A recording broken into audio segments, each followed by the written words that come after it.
Jadi ikhwani fiddin, azakumullah, ini masalah tauhid, masalah asas yang kita harus betul-betul memperhatikan tentang tauhid ini. Harus dakwakan. Kalau disembunyikan, kita nggak jelaskan, kapan mau dijelaskan? Orang sering menunda, nanti dulu, nanti aja, belum waktunya.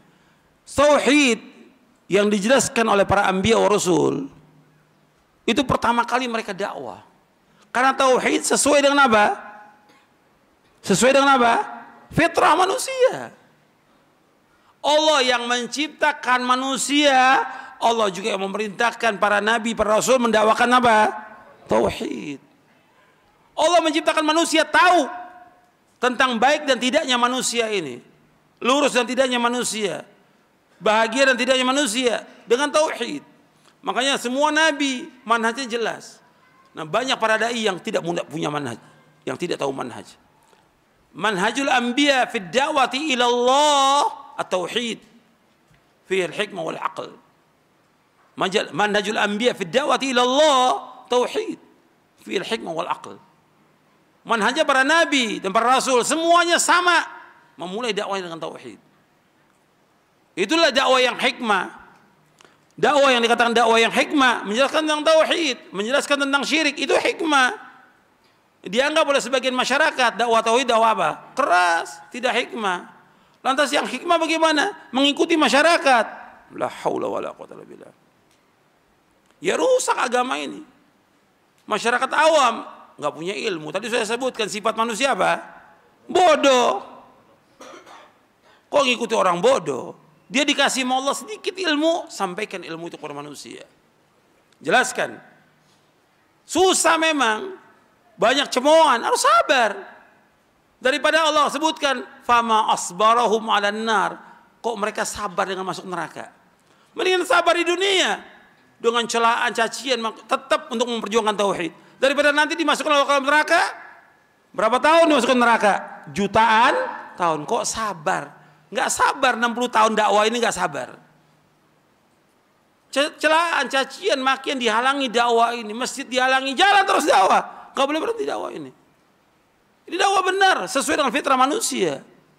Orang betul akan memadamkan cahaya ini, tapi Allah, orang akan memadamkan cahaya ini, tapi Allah akan tetap menghidupkan dakwah ini. Nggak boleh berhenti, nggak boleh takut pada manusia. Allah sebutkan wala yakhafuna laumata laim. Mereka nggak takut celaan orang mencela. Orang celah nggak ada masalah mencela. Celaan manusia nggak akan merendahkan diri kita di sisi Allah Taala. Dan pujian manusia nggak akan mengangkat derajat kita di sisi Allah Taala. Itu harus ingat itu. Prinsip dalam hidup kita, celaan manusia, orang celah kita nggak akan merendahkan diri kita di sisi Allah Taala. Karena kedudukan kita tergantung dari iman kita, takwa kita kepada Allah, amal soleh kita.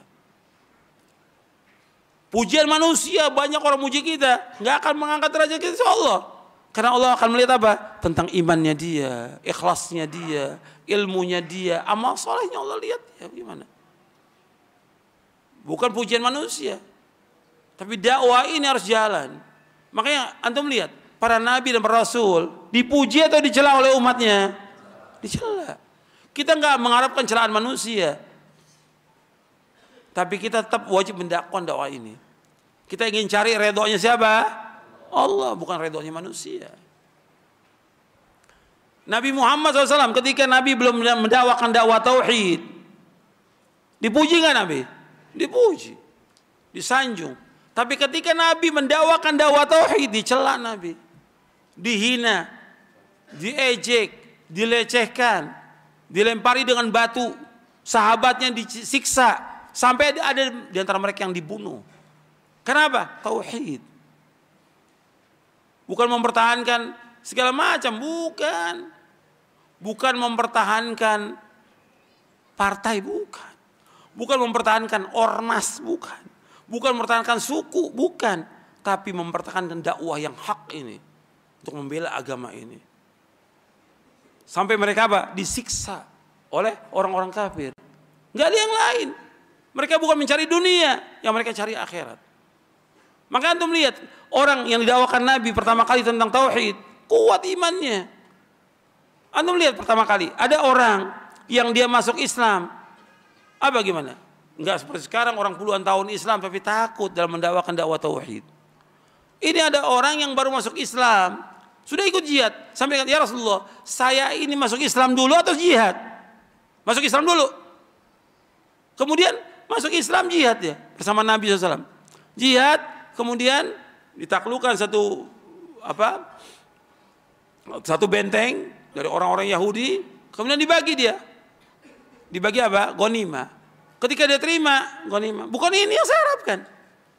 Ini orang pertama kali baru masuk Islam. Bukan ini yang saya harapkan. Yang saya harapkan, saya dipanah di sini, kemudian saya syahid, saya masuk sorga.